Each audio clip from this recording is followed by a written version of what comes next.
Donc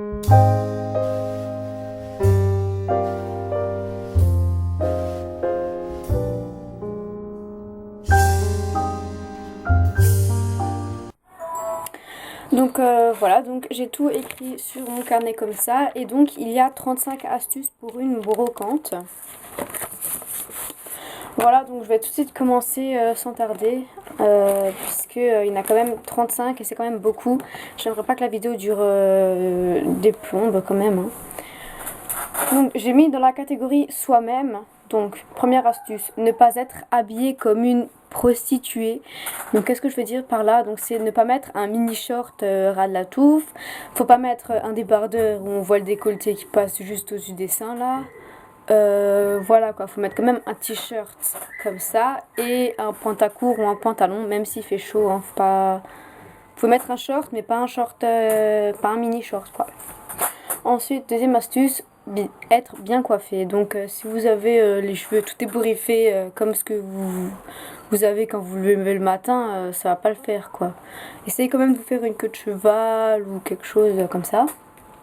Ensuite, troisième astuce, être polie, souriante, ouverte et patiente. Donc être polie, ben c'est normal, hein. Souriante pour que les clients voient que vous êtes que vous n'êtes pas quelqu'un de froid.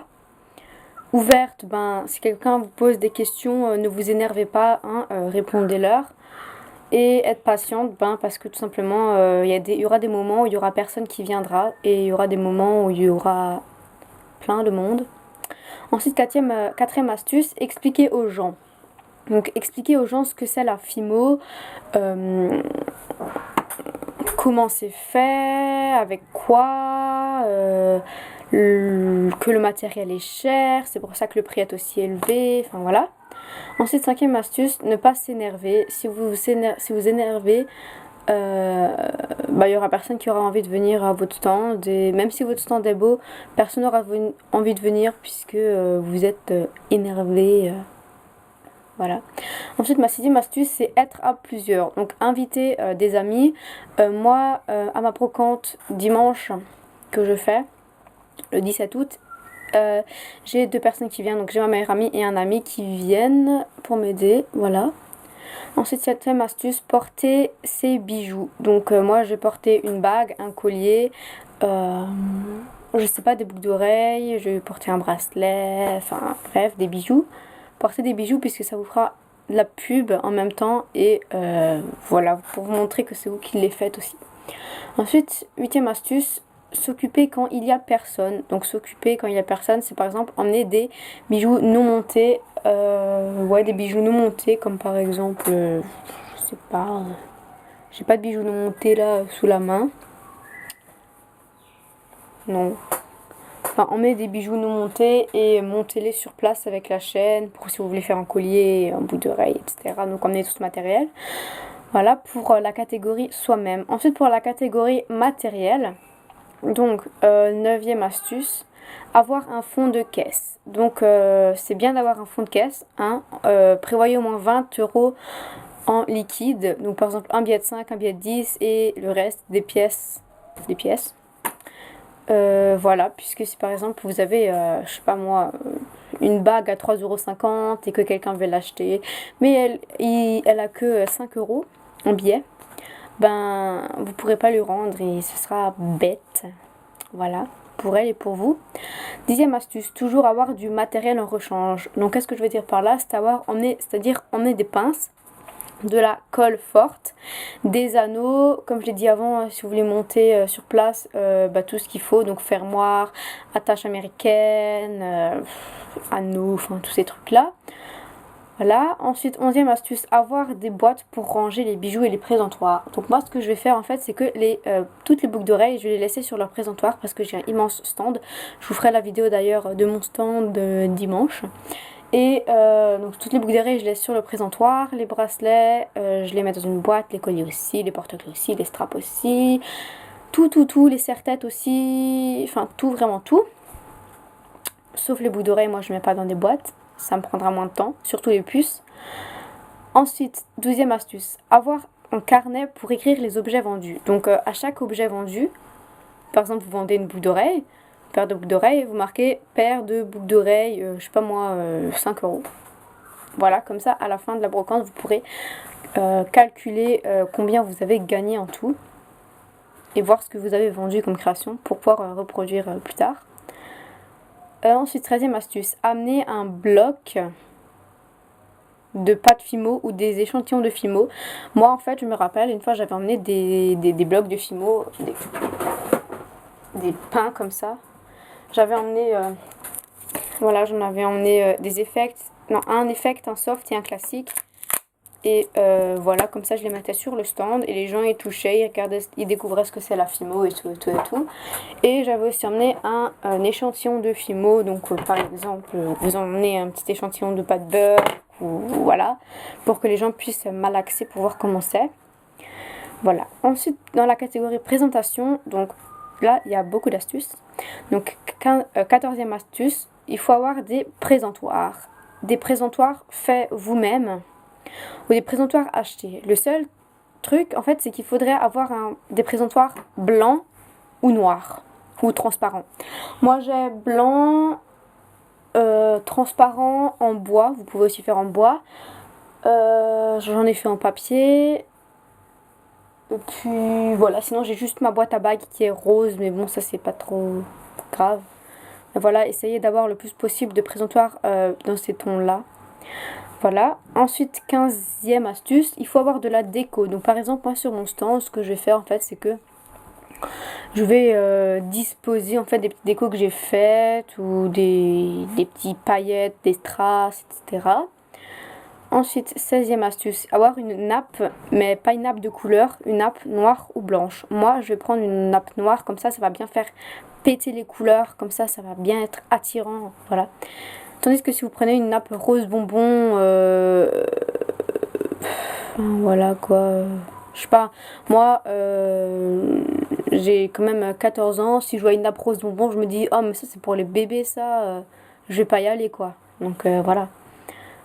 Ensuite, 17e astuce, si vous avez trop de choses, que vous ne pouvez pas tout disposer dans une table comme ça, vous faites une table en L, comme ça. Une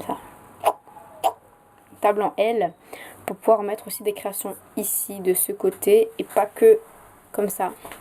Enfin, je sais pas si vous m'avez compris, mais vous faites un L avec votre table. Voilà. Et ensuite, 18e astuce, afficher les prix.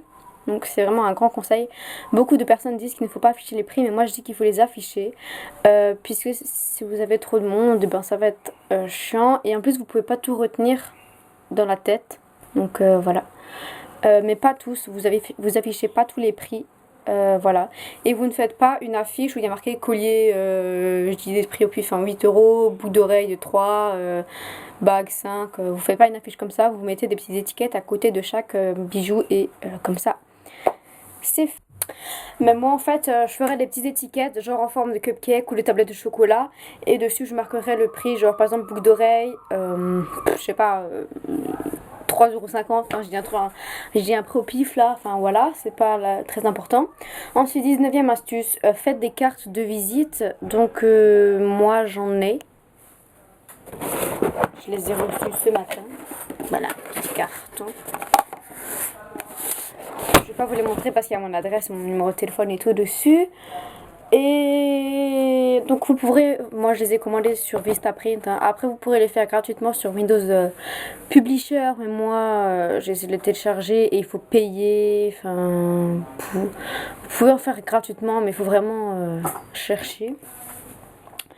Ensuite, 20e conseil, donc il faut mettre sur son stand, il faut mettre une pancarte avec son pseudo YouTube ainsi que sa vignette YouTube, enfin son image de YouTube ou Facebook ou autre, hein. Donc voilà, donc moi par exemple mon surnom en fait que je vais mettre c'est les petits délices de Sharon. Je vais pas mettre mon pseudo YouTube parce que voilà, j'ai choisi de mettre pseudo que je vous ai dit. Enfin, on s'en fout. 21e conseil, donc avoir des pancartes avec des explications Fimo et autres. Donc en fait, sur une pancarte par exemple, vous marquez ce que c'est que la Fimo. Sur une autre pancarte, moi c'est ce que je vais faire, je vais marquer qu'est-ce qu'il y a dans le prix. Par exemple, dans le prix d'un collier, mon collier par exemple, il sera à 7 euros. Dans mon collier, enfin dans le prix du collier, il y aura le temps, la fabrication, le matériel, etc., etc. Voilà. Ensuite, 22e astuce, avoir un stand bien organisé. Exemple, les colliers avec les colliers, les boucles d'oreilles avec les boucles d'oreilles, les puces avec les puces, les bracelets avec les bracelets, etc. Faut pas avoir tout mélangé en fait. Enfin, vous verrez bien sur ma vidéo du mon stand. Ensuite, 23e astuce, avoir un stand attirant. Donc, comme je l'ai dit avant, ne pas avoir une nappe rose bonbon avec plein de paillettes. Ça rappelle trop les princesses pour moi. Donc, moi, je n'irai pas à ce stand. Donc voilà, prenez une nappe noire comme je vous l'ai dit avant, avoir un stand attirant, donc faut que le stand soit bien organisé, ça regroupe un peu toutes les idées que j'ai dit avant. 24e conseil, enfin astuce, ne pas avoir un stand trop rose. Donc je l'ai déjà dit, il ne faut pas avoir une nappe trop rose, faut pas avoir des paillettes roses, enfin voilà, faut pas avoir des trucs, faut pas qu'il soit trop rose votre stand. Ensuite, 25e astuce, monter des bijoux devant les gens. Donc, j'ai déjà dit avant. Donc, quand vous avez rien à faire, montez des bijoux devant les gens. Et comme ça les impressionnera. 26e astuce, si vous avez, vous pouvez mettre des parasols de marché. Enfin, je sais pas comment ça s'appelle, mais c'est des genres d'abris, de jardin. Enfin, c'est des genres d'abris que vous mettez au-dessus du stand. Enfin, il y en a souvent dans les marchés aux puces, mais moi, je sais pas comment ça s'appelle, j'en ai pas.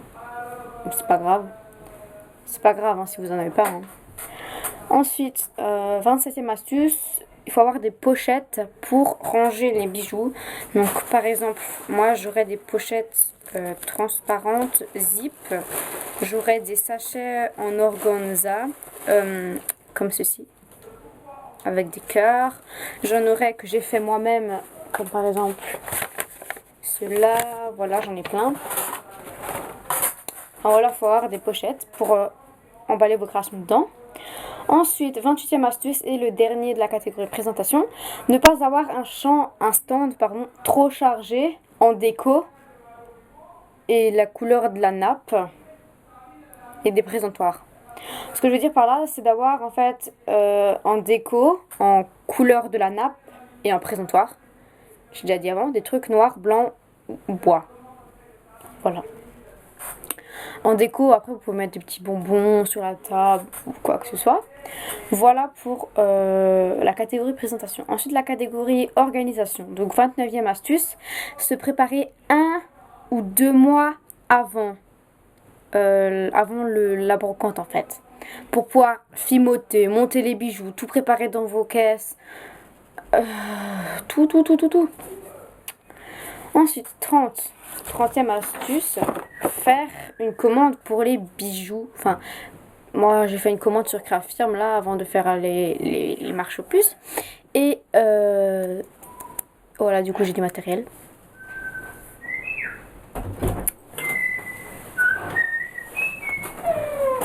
Ensuite, 31e astuce, chercher les brocantes sur internet, puis réserver tôt. Ensuite, faut réserver tôt pour avoir de la place. Parce que si vous n'avez pas de la place, c'est pas pratique. Et vous pourrez pas le faire. Ensuite, excusez-moi. Ensuite, 32e astuce, cherchez toutes les créations que vous pouvez faire pour vendre. Donc, cherchez toutes les créations. C'est-à-dire, essayez de réfléchir qu'est-ce que vous pourrez faire pour vendre. Donc, par exemple, moi, j'ai fait des boîtes en décoden avec, ici c'est des bonbons, j'en ai une autre ici, elles sont pas sèches donc une autre ici chocolat. Voilà, faites des macarons, des lollipops, enfin des choses que tout le monde connaît hein.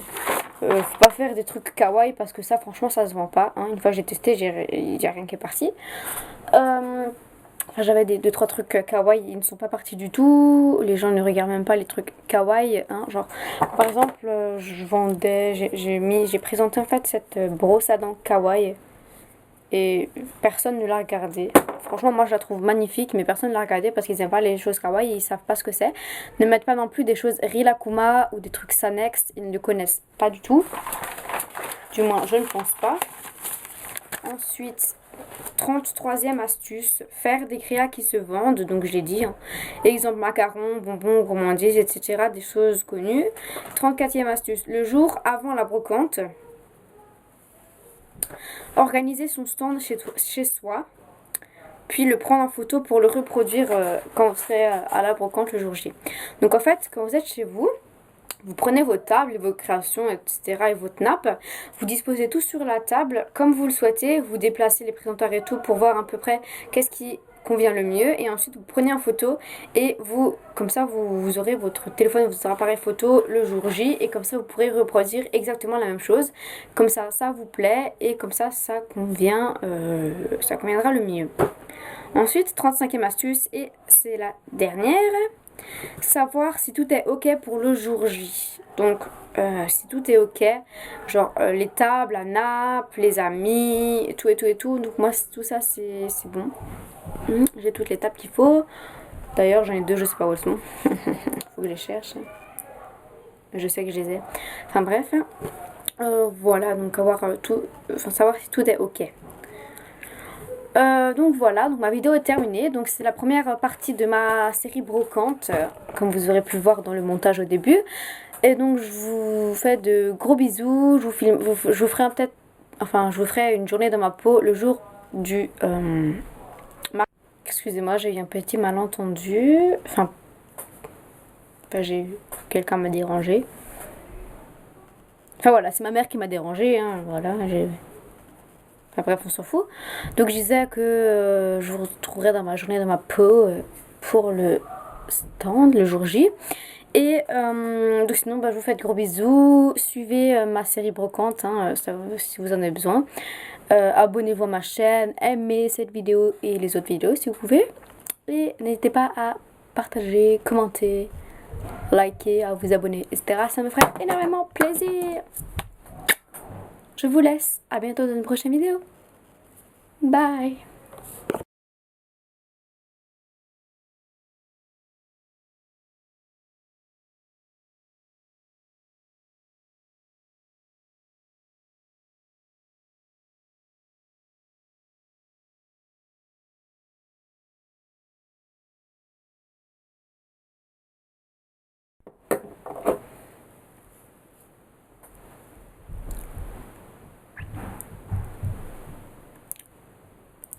Putain, je croyais que c'était du sel. C'est même pas du sel, ça.